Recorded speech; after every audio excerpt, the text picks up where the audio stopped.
First time in Osaka? You're about to step into Japan's kitchen, a city buzzing with neon lights, amazing street food, and a whole lot of personality. Stick around till the end, because I've got one hidden Osaka spot most tourists totally miss.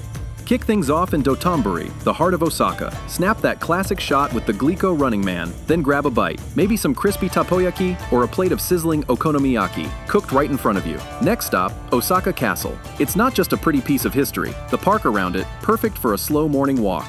For epic views, head up the Umeda Sky Building. Go at sunset. Trust me, the floating garden observatory gives you the city in all its golden glory.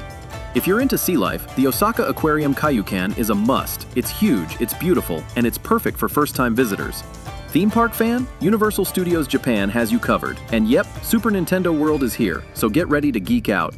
Getting around's a breeze. Just grab an ICOCA card. Tap, ride, done. Way less stress. Oh, and here's a pro tip. Check out Shinsekai. It's retro, it's quirky, and the kushikatsu skewers are worth every bite. Whether you're here for the food, the history, or just the bright lights, Osaka's gonna win you over.